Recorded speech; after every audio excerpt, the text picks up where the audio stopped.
In my total life, and I have attended only 3 marriages. I was amazed that a person who is doing PhD, etc., scientific, how can he become an astrologer? The interesting part of that astrology is that you cannot practice astrology without being a good knowledge of psychology. If you make a wrong prediction and do something wrong, that your client can sue you. अच्छा, जो ये हमारी modern generation है, इसको भी astrology जाननी चाहिए या सीखनी चाहिए? The human body is a cosmobiological entity. There is a subject that is known as cosmobiology. Astrology और मेडिसिन का क्या कोरिलेशन है?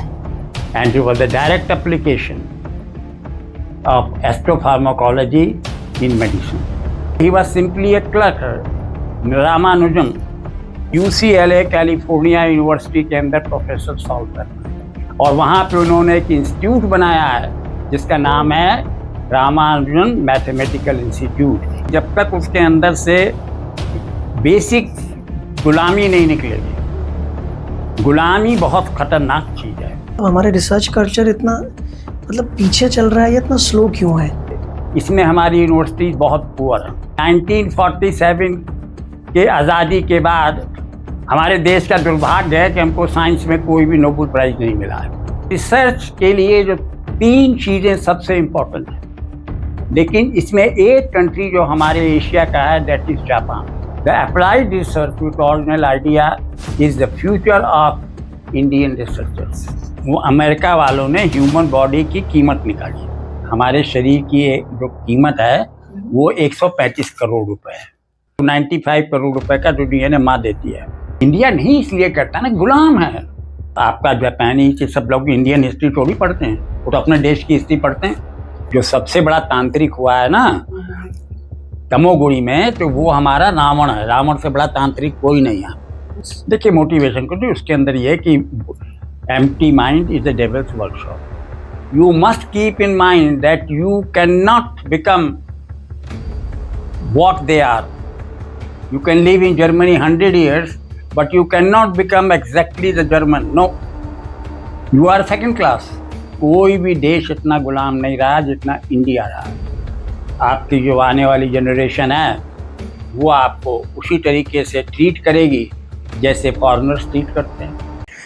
नमस्कार दोस्तों, मेरा नाम है नवीन सिंह रावत। मैं प्रोफेशन से एक एजुकेटर हूँ। मुझे लगता है कि इस दुनिया में सब कुछ ज्ञान से ही शुरू हुआ है और ज्ञान का कोई अंत नहीं है।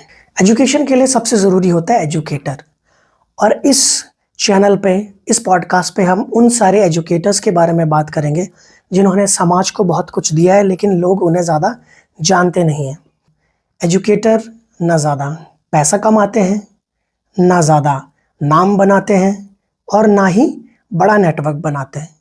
पर जो लोग ये सारी चीज़ें बनाते हैं, एक एजुकेटर उन सारे लोगों को बनाता है। ऐसी एजुकेटर्स को ट्रिब्यूट देने के लिए एक तरीके से हमने ये पॉडकास्ट शुरू किया है। आप जानें कि एजुकेटर्स कौन हैं, किस तरह हमारे समाज को कंट्रीब्यूट करते हैं। आज हमारे साथ एक ऐसे गेस्ट मौजूद हैं जो खुद 90s के एज में जा चुके हैं, पर आज भी वो उतनी एनर्जी के साथ इस समाज को कंट्रीब्यूट कर रहे हैं। डॉक्टर लवकुश एक एडवाइज़र कम एजुकेटर हैं जिनकी कहानी किसी किताब से बढ़कर है। उत्तर प्रदेश से कैलिफोर्निया यूएसए का सफ़र, फिर वापस भारत लौट कर आना, और वापस आकर अपनी पूरी ज़िंदगी स्टूडेंट्स को डेडिकेट कर देना। डॉक्टर लवकुश ने अपनी मास्टर्स की पढ़ाई ऑर्गेनिक केमिस्ट्री में करी हुई है, अपनी पीएचडी की पढ़ाई फाइटोकेमिस्ट्री में करी हुई है लखनऊ यूनिवर्सिटी से। उसके बाद सर यूएसए चले गए। यूएसए में कैलिफोर्निया में जाने के बाद सर ने वहाँ से मास्टर्स की डिग्री ली है मेडिसिनल केमिस्ट्री में। काफ़ी लंबे समय तक वहाँ पर क्लिनिकल बायोकेमिस्ट्री में ट्रेनिंग करी है एबॉट लेबोरेटरी में। एंड सर वहाँ यूएसए में एक सर्टिफाइड एस्ट्रोलॉजर भी रहे हैं। ये उनकी वर्सेटैलिटी को दिखाता है। एक लंबा समय यूएसए में बिताने के बाद सर ने फैसला किया भारत वापस लौटने का, और अमेरिकन सिटीजनशिप छोड़कर वो भारत के नागरिक बन गए। भारत वापस लौटने के बाद सर ने कुछ समय जामिया हमदर्द यूनिवर्सिटी में पढ़ाया है। दिल्ली में काफ़ी लंबी एस्ट्रोलॉजी में अपनी प्रैक्टिस करी है। उसके बाद सर देवभूमि उत्तराखंड वापस लौट आए देहरादून में, और पिछले 3 दशकों से सर एक संस्थान में काम कर रहे हैं जो पहले SBS PGI के नाम से जाना जाता था और आज वो SBS यूनिवर्सिटी के नाम से जाना जाता है। सर बड़े वर्सेटाइल टीचर हैं।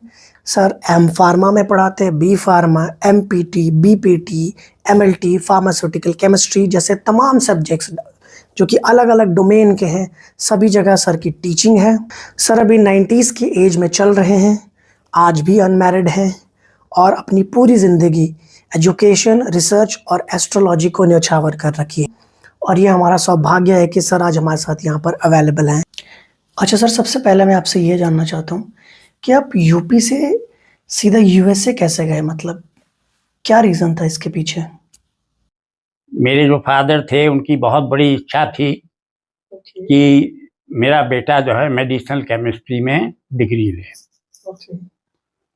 और मैं उस समय पढ़ाता था जहाँ भी लखनऊ वगैरह में, तो मेरे जो स्टूडेंट्स थे वो आके बहुत तारीफ करते थे कि आपका बेटा बहुत बढ़िया पढ़ाता है। तो उनकी, अब तो कहता हूँ कि डेथ हो गई, हम नहीं पढ़ा, तो उनकी इच्छा थी कि I want to listen your lecture. तो मैंने को वहाँ पर मेडिसिनल केमिस्ट्री में डिग्री लेनी पड़ी। और मैं वहाँ पर PhD इसलिए नहीं कर पाया, मैंने मास्टर्स इसलिए की कि my knowledge, Indian knowledge of the university was very poor. So I have made a decision that I will start from the scratch because I was a pure organic chemist. I have no idea about pharmacology, physiology, etc. So I have learned in foreign country. I took classes in human physiology. I took classes in pharmacology, in endocrinology, in pharmacodynamics, and molecular laboratory work in pharmacology.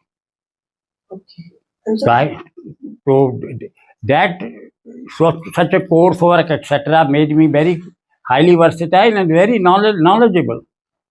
तो आपके expenses कैसे manage होते थे, मतलब जो खर्चे हैं आपके वो कैसे चलते थे, फिर घर से लेते थे आप? So that I have to do a part-time jobs. If you do not have money, जो कल सुनाया था ना, तो you have to do a part-time job. Most of the jobs we do in restaurants because we get free food. We get a free food. There is no tuitions. जैसे यहाँ तो tuition के द्वारा ट्यूशन पढ़ा देते हैं, वहाँ tuition पढ़ाया नहीं।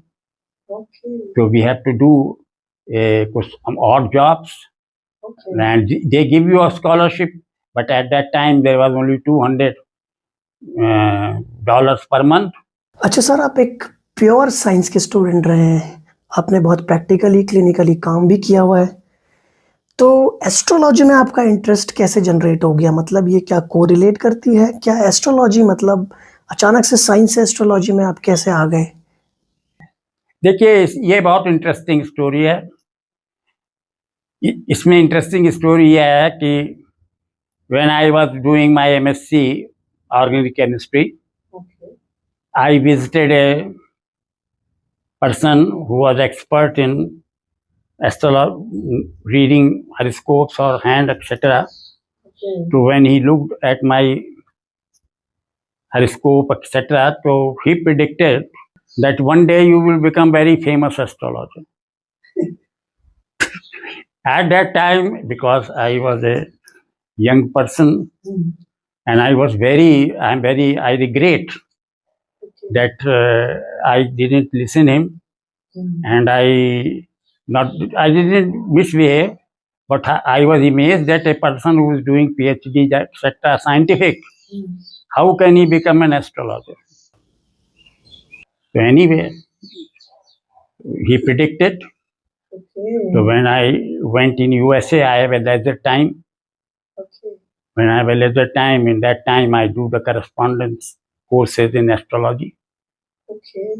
The interesting part of that astrology is that you cannot practice astrology without being a good knowledge of psychology. And you cannot practice astrology without having a room, sound-proof room. Nobody should listen to what you are telling.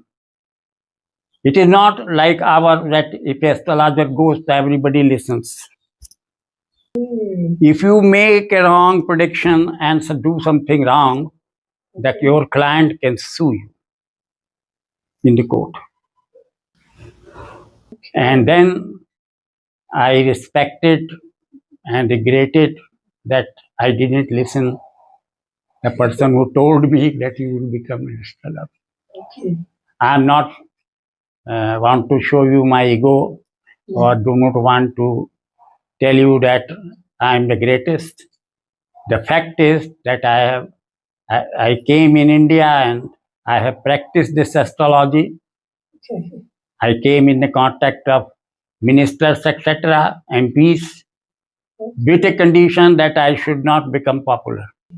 Because once you become popular, then everybody will come and it will create a problem for every quality. Luckily, I am very fortunate that I do not have any client who came with a negative news to me. Okay अच्छा, जो ये हमारी modern generation है, इसको भी astrology जाननी चाहिए या सीखनी चाहिए? क्या लगता है आपको? I want to teach and tell the future generation that you learn a hybrid astrology. Because the human body is a cosmobiological entity. Okay. Our human body is influenced by the various cosmos or planets which are in the sky. And to prove it, there is a subject that is known as cosmobiology. If you want to become very good, then you have to, not in India, I am not saying, but in abroad, you must have a very good knowledge of the cosmobiology.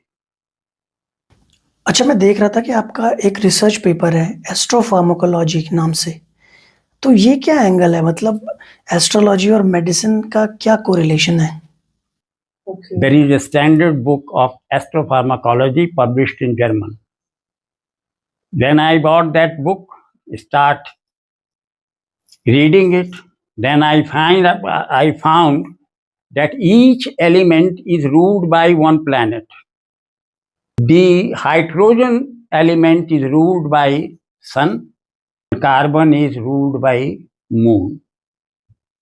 So I tried to rationalize that in the case of grand mal epilepsy, the solar contribution or the contribution of the sun planet is greater as petit mal drugs. And I published this paper by differentiating between these two. And it was a direct application of astropharmacology in medicine. Sir, आपने USA में इतनी पढ़ाई करी है, as a student काम किया है, वहाँ पे एज ए स्टूडेंट रहे हो आप, तो मुझे ये जानना है कि जो हमारे इंडियन स्टूडेंट हैं, वो क्या किसी भी फॉरेन कंट्री के स्टूडेंट से उनके अंदर कोई कमी है या किसी भी एंगल से कोई कुछ कम है क्या? देखिए, इसमें जो सही जवाब मैं देना चाहूँगा कि हमारे स्टूडेंट किसी भी स्टूडेंट से, फॉरेन कंट्री के किसी भी स्टूडेंट से बिल्कुल कम नहीं है। जो हमारे में इंफीरिटी कॉम्प्लेक्स आया है, उसका कारण है हमारे देश की 1000 साल की गुलामी। जिसने हमारे इस समय के जो लोग स्टूडेंट्स हैं, उनको पेट्रियोटिकली मोटिवेट ना करके उनको विदेश से उनकी रुचि ज़्यादा बढ़ा दी है। वो सोचते हैं कि विदेश में जो हम पढ़ेंगे, विदेश में जो हमको बताया जाएगा, वो हमारे यहाँ से सुपीरियर है। और इसका बहुत ही सिंपल एग्जाम्पल मैं आपको दे सकता हूँ कि अंग्रेज़ों के ज़माने में हमारे देश में एक मैथमेटिशियन हुए, he was simply A clerk, Ramanujan, जो मद्रास में थे, बेचारे क्लर्क थे। उनको मैथमेटिक्स में शौक था, तो बैठे बैठे उसकी मैथमेटिक्स की प्रॉब्लम्स को करते रहते थे। तो आप सोच नहीं सकते, जिसको मैथमेटिक्स में कोई डिग्री नहीं है, एजुकेशन नहीं है, उसका जो प्रॉब्लम्स है वो अब भी UCLA कैलिफोर्निया यूनिवर्सिटी के अंदर प्रोफेसर सॉल्व कर रहे हैं, और वहाँ पे उन्होंने एक इंस्टीट्यूट बनाया है जिसका नाम है रामानुजन मैथमेटिकल इंस्टीट्यूट। यह है हमारे देश के जो बिना पढ़े लोग हैं उनका अचीवमेंट। तो ये कहना कि इंडियन स्टूडेंट इंफीरियर वगैरह नहीं, जब तक उसके अंदर से बेसिक गुलामी नहीं निकलेगी। गुलामी बहुत खतरनाक चीज है, जब उनमें निकल जाएगी और वो जिसमें भी इंटरेस्टेड है, without any inferiority complex, they should justify themselves कि what they know that is the best. अच्छा, मुझे पर्सनली ऐसा लगता है कि हमारे इंडिया का रिसर्च कल्चर उतना रिच नहीं है, मतलब जितना नॉर्मल सभी कंट्रीज़ का मैं देखता हूँ, स्पेशली जो डेवलप्ड कंट्री हैं। क्या है इसके पीछे रीज़न? मतलब हमारे रिसर्च कल्चर इतना मतलब पीछे चल रहा है या इतना स्लो क्यों है? ये प्रश्न आपने बहुत अच्छा पूछा है। ये इसलिए अच्छा पूछा है आपने कि कोई भी यूनिवर्सिटी हो, specially in science, technology etcetera में, वहाँ की जो बैकबोन होती है वो लैबोरेटरीज होती हैं, और वो लैबोरेटरीज मॉडर्न होती हैं और वेरी वेल इक्विप्ड होती हैं। हाँ, उसके अंदर स्टूडेंट्स को एक पर्टिकुलर टाइम पीरियड के अंदर काम करना होता है। 1947 के आज़ादी के बाद जी सर। हमारे देश का दुर्भाग्य है कि हमको साइंस में कोई भी नोबेल प्राइज नहीं मिला है। आप बेसिक चीज नहीं बताते हैं लेबोरेटरीज के अंदर कि जो इंस्ट्रूमेंट, मान लीजिए कि कोई यूनिवर्सिटी है, सारी यूनिवर्सिटी NMR नहीं खरीद सकती, सारी यूनिवर्सिटी बहुत सारे इंस्ट्रूमेंट नहीं खरीद सकती। आप कॉपरेट कर सकते हैं कि अगर आपके यहाँ किसी स्थान पे 4-5 यूनिवर्सिटी हैं तो एक यूनिवर्सिटी एक इंस्ट्रूमेंट खरीद ले, एक्सपेंसिव, दूसरा खरीद ले, तीसरा कर ले, उसके बाद वो इंस्ट्रूमेंटेशनल कॉपरेशन डेवलप करें। For example in Lucknow we have वो है central drug research institute, national botanical garden, इस तरह के कई वहाँ इंस्टीट्यूट थे। तो जो रिसर्च या जो भी एक्सपेरिमेंट वो लोग नहीं कर सकते थे वो जाके वहाँ पर कर लेते थे, और वहाँ के साइंटिस्ट उनको हेल्प कर देते थे। This type of cooperation we should develop. ये बिल्कुल सही बात है सर। Great sir. अच्छा सर, आपने AI के बारे में सुना है? AI क्या होता है? देखिए, AI जो है वो टेक्नोक्रेटिक टूल है, और ये मॉडर्न एक टेक्निक आई है जी सर। जिसका जो बेसिक यूज ये है कि आप मास डाटा और जो मैसिव चीजें हैं उनको आप वेल ऑर्गेनाइज कर सकते हैं। This is the main purpose of this AI, और जल्दी कर सकते हैं जैसा कि आप और किसी टेक्निक से नहीं करते हैं, क्योंकि आजकल data base has become very important. I am a old fashion type of educator, therefore I cannot give you more details about the application of this in research. आजकल जैसे आपको पता है AI है, तो AI से रिसर्च होगी या फिर इसका कुछ और ही कॉन्सेप्ट है? देखिए, रिसर्च के लिए जो 3 चीजें सबसे इम्पोर्टेंट हैं, जिन 3 चीजों को मैं आपको एग्जाम्पल देके बता सकता हूँ, सिर्फ एक कंट्री फॉलो करता है और वेस्टर्न कंट्री से फॉलो करते हैं, लेकिन इसमें एक कंट्री जो हमारे एशिया का है दैट इज जापान। जापान में जो लोग रिसर्च करते हैं उनको सबसे पहले कुछ बेसिक 3 चीजें जो हैं उनको बताई जाती हैं।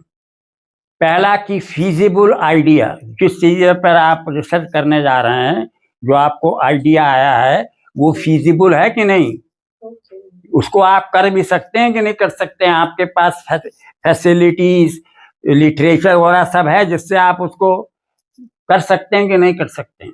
अगर आपके पास फीजिबल आइडिया नहीं है तो वो बेकार है आपका। दूसरी चीज ये है, in research the purity of the laboratory data is very important. Whatever it should be 100%, not a 90%, it should be pure or authentic. ये उनका दूसरा है. And the third point, which is very important, that modern in research, etc., it is very surprising that the students come in the morning and leave at 5 o'clock, or they just leave. They do not work more than 5 or 6 hours, you can say, maximum in the labs or in the research work. When in foreign countries, all the countries like Germany, France, etc., the researchers reach at 7 or 8 o'clock in the morning, start working, and they get after that a break, no tea break. They are busy with the experiments. They get a lunch for 1 hour. After 1 hour of the lunch, they again come back and they start working. The interesting point is that whenever the research scholar and the people are working there is a person who is watching them constantly. There is a watchman. And then if you have any difficulty, तो पूछता है कि भाई आपको कोई difficulty है, यहाँ पर आप कोई सॉल्व नहीं कर पा रहे, तो वो उसको बताता है स्टूडेंट, तो वो उस डिफिकल्टी को नोट कर लेता है. अच्छा, तो फिर फ्यूचर क्या है रिसर्च का? मतलब मोटिवेशन क्या है? फंड्स हैं, फैसिलिटीज हैं, क्या है मतलब? आजकल हमारे प्राइम मिनिस्टर साहब ने इनोवेशन चला रखा है. तो इनोवेशन हमेशा ओरिजिनलिटी से होता है. ओरिजिनलिटी जब तक आप में डेवलप नहीं होगी, तब तक आप को फंड्स की, और अभी रिसेंटली लोग जो फंडिंग हो रही है गवर्नमेंट की तरफ से, वो आप कह रहे हैं कि आपके रिसर्च का सोशल एप्लीकेशन क्या है. अगर आपने कोई रिसर्च कर दी बड़ी हाई फाई और उसका कोई सोशल एप्लीकेशन नहीं है, या उसका कोई पब्लिक को या किसी को कोई एप्लीकेशन नहीं, तो बेकार है. In other words, the applied research with original idea is the future of Indian researchers. एक चीज और मैं आपको बता सकता हूं कि बहुत जबरदस्त रिसोर्स सिस्टम्स हैं पूरे इंडिया के अंदर, लेबोरेटरीज और यूनिवर्सिटीज में. आप अगर ठीक से उनसे अपना रिपोर्ट बनाएंगे या उनसे कॉपरेशन सीख करेंगे, everybody will help you, but you have to have a scientific behaviour with excellent self discipline. अच्छा, कोई इंटरेस्टिंग रिसर्च के बारे में बताइए सर, मतलब जो हमारी ऑडियंस के लिए, लोगों के लिए जो इन्फॉर्मेटिव हो, ऐसा कुछ है क्या? वो अमेरिका वालों ने ह्यूमन बॉडी की कीमत निकाली कि जो बच्चा बनता है ना पेट में, उसकी कीमत क्या है न्यूयॉर्क में. तो उसमें वो कीमत उन्होंने निकाल के न्यूज़पेपर में पब्लिश कर दी. तो हम पहले न्यूज़पेपर देखते थे ना, तो उस पेपर में आया कि भाई हमारे शरीर की जो कीमत है वो 135 करोड़ रुपए है. तो जब वो 135 करोड़ आया तो हमने जल्दी से उसका फोटो कापी सब निकाल लिया. तो उसमें जब उसने लिखा था अंग वाइज सब करके, तो उसमें आया कि भाई हमें 2 चीज़ें याद है. 95, क्योंकि DNA is very important molecule. DNA अगर बिगड़ गया तो लाइफ आपकी खत्म. DNA is the most important biomolecule of human body. तो वहां पे डीएनए जो है वो 95 करोड़ रुपए का जो डीएनए माँ देती है, उसी के शरीर में तो हुआ है, सब चीज तो वही बन रही है. हम मदर एंड फादर दोनों दे रहे हैं ना? हाँ, तो हमने फादर को छोड़ दीजिए, वो तो मदर का है, सब मदर खाती है. इसीलिए आज जानते हैं जो पुराने जमाने में अच्छे बच्चे होते थे, उनकी सास और उनको खूब मेवा खिलाती थी, दूध पिलाती थी, खूब हंसाती थी. तो बच्चे जब आते थे तो लड्डू थोड़ी आते थे, लड्डू कद्दू थोड़ी बन के आते थे. अब आप देख लीजिए ऐसा है, ग्रोथ हार्मोन खा रहे हैं. अच्छा, तो ऐसी रिसर्च इंडिया क्यों नहीं करता? मतलब हम लोग क्यों नहीं करते ऐसी चीजों पे काम? तो इंडिया नहीं इसलिए करता ना, गुलाम है. आप बिल्कुल याद रखिए. ये तो मैंने बाहर जाके सीखा. मैंने उस दिन आपको क्या बताया था, मैंने गांधी मूवी नहीं देखी. मैंने आपको बताया मैंने अपनी बर्थ डेट नहीं मनाई। और सुन लीजिए दो स्टोरी। वहाँ एक था उधर कोकालाइन, वहाँ का था वो फ्रेंच फ्रेंच कैनेडियन। ये जो आता है मिस वर्ल्ड, एक आता नहीं प्रोग्राम जिसमें सारी दुनिया की औरतें आती हैं खूबसूरत, और उसमें सिलेक्शन होता है मिस वर्ल्ड का। तो उसने एक बार हमसे कह दिया कि Sachi Bhatnagar you don't see that program of Miss World. हमने कहा I don't like to see. वो लोग बहुत टकराते थे हमसे। हाँ, तो वो तो हमने कहा why I should see, when I have the most beautiful lady in my country, in my history, तो why I should see this modern. हम बताते और मैंने उसको एग्जाम्पल दी पद्मनी को, पद्मनी की। मैंने कहा तुम इमेजिन कर सकते हो कि उस पद्मनी का सिर्फ चेहरा उसमें शीशे में देखने के लिए वो जो आया था, क्या नाम है वो जो मुगल के जिले आया था, वो तरस गया। और उसकी प्योरिटी देखिए आप, सेंसिटिविटी ऑफ बॉडी देखिए आप, कि वो रानियों के साथ होके वो क्या करते हैं सब जल गई। जौहर मतलब ना जल गई। आपका जापानी के सब लोग इंडियन हिस्ट्री थोड़ी पढ़ते हैं, वो तो अपने देश की हिस्ट्री पढ़ते हैं। अच्छा, जैसे कोई एस्ट्रोलॉजर है, उसने किसी की कुंडली देखी है, वो उनको कुछ रेमेडी कुछ भी अगर रिकमेंड करेगा, तो क्या उसमें तंत्र विद्या आती है? मतलब ये रिकमेंड करनी चाहिए या क्या है इसके बारे में आपका कॉन्सेप्ट? एस्ट्रोलॉजी मैं एक बार कानपुर गया यहाँ आने से पहले, देहरादून आने, तो मैं अपने भाई के पास बैठा हुआ वो पढ़ रहा था हरिस्कोप इसका, चंद्र स्वामी का। चंद्र स्वामी का कोई आया हुआ था, उसने कहा, उसने हमारे भाई ने बताया हमारे भाई साहब बहुत बढ़िया एस्ट्रोलॉजर, तो वो हम पटरी दिखाने आया, टेस्ट करने आया था। तो हमने जैसी पटरी देखी, हमें नहीं मालूम, जैसे हमने आपको बताया ना कि उसका ये नित्यानंद स्वामी की हमें नहीं मालूम थी पटरी, आपको दिन बताया था ना स्टोरी में, हमें नहीं मालूम। तो हमने उसकी पट्टी देख के बता दिया कि he should ready to go jail. किसी की भी वो चिल्ला पड़ा, तो बड़ा भारी तांत्रिक है। जिंदगी में तंत्र में कभी आपको विश्वास नहीं करना चाहिए। दुनिया का सबसे बड़ा तांत्रिक अगर कोई हुआ है तो रावण हुआ है। आप एजुकेटेड आदमी है इसलिए सीखिए। जो सबसे बड़ा तांत्रिक हुआ है ना तमोगुणी में, तो वो हमारा रावण है। रावण से बड़ा तांत्रिक कोई नहीं है। तो आप उसकी पूरी लाइफ देख के सीखिए। जिसके घर में भी तंत्र होता है उसके लड़के का या उसके पुत्र का पोतों का नाश हो जाता है। तो आपका मतलब क्या मोटिवेशन है लाइफ में? मतलब आप अकेले रहते हैं, आप फ्री फील नहीं करते? मतलब जैसे कि फ्री हूँ। देखिए मोटिवेशन को तो उसके अंदर ये है कि empty mind is the devils workshop. Okay okay. मैंने एक भाई की सिर्फ शादी अटेंड की है। आपको ताज्जुब होगा, in my total life span I have attended only 3 marriages. Only 3 marriage? एक मेरे सगे भाई की थी, तो उसकी मैरिज मैंने अटेंड कर ली।